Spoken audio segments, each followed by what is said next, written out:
Hi, so what we're going to do in this video is look at complex numbers and the arithmetic that we can do with them. So a complex number is made up of a real part, so in this one 4, and an imaginary part which is I in this part. So the real part is 4 and the imaginary part is 2I. And if you remember from previous video that I squared equals -1, so therefore I is the square root of -1. And the reason we use I is so that we can deal with the negative square root. Okay, but the arithmetic is fairly straightforward. So we've got z1 equals 4 plus 2i, and z2 equals -3 minus 5i. For the first example, it asks us to calculate z1 plus z2. So we'd get z1, 4 plus 2i, plus -3 minus 5i, and we just make sure that we add the real parts and we add the imaginary parts. So the real parts being 4 plus -3, which gives us 1, and the imaginary parts being 2i plus -5i, so 2i minus 5i, which is -3i. So it's just as simple as combining the real parts and combining the imaginary parts. So to do another one, z1 minus z2 will be 4 plus 2i minus -3 minus 5i. So we get 4 minus -3 becomes 7, and 2i minus -5i becomes 7i. We can multiply, so we're going to get 4z1 plus 3z2. So if I set that up, it's going to be 4 bracket z1 plus 3 bracket z2. So we get 4z1 plus 3z2 will equal 16 plus 8i minus 9 minus 15i. So 4z1 plus 3z2 will be 16 minus 9, which is 7. 8i minus 15i, which will be minus 7i. Okay. We're generally going to want to express them in the form a plus ib. So sometimes we need to do something to make sure that happens. So for example, in this case, express z1 squared. I've changed them now. So z1 is 4 plus 5i and z2 is 10 minus 3i. I want to see what z1 squared looks like. Well, that's just going to be 4 plus 5i, 4 plus 5i.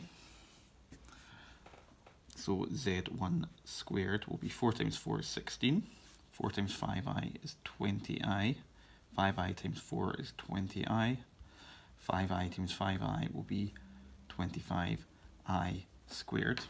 Now hopefully you remember that I squared equals -1. So z1 squared will be 16 plus 40i plus 25 times -1. So we get 16 plus 40i minus 25. So z1 squared will be 16 minus 25, which is -9. So -9 plus 40i. And now that's in the form of a plus ib, where a is -9 and b is 40.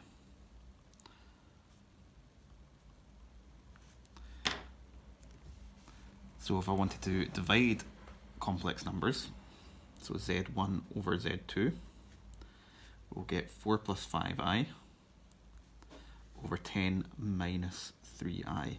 And the way we're going to do that, because this is slightly different, it's more of a method, we're going to multiply it by the conjugate of the denominator.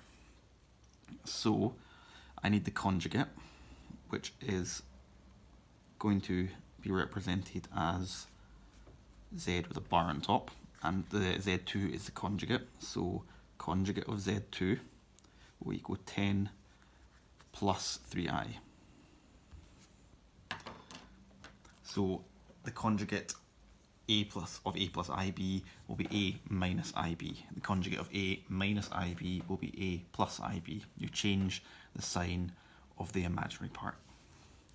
So I multiply that by the conjugate, 10 plus 3i over 10 plus 3i. And that allows us to express it in a better form. So 4 times 10, 40. 4 times 3i, 5i times 10, 5i times 3i, all over 10 times 10, 10 times 3i, negative 3i times 10, negative 3i times 3i. So it looks more complicated at first, but then we've got 40 plus 12i plus 50i is 62i. 15i squared is just going to become minus 15 because I squared equals negative 1. 30i minus 30i cancels out. 9i squared becomes just plus 9, so we get 100 plus 9. So z1 over z2 will equal 40 minus 15, which is 25, all over 109, which is 25 over 109 plus 62 over 109i. So that's it in the form of a plus ib. And that's us done. So that is the arithmetic of complex numbers.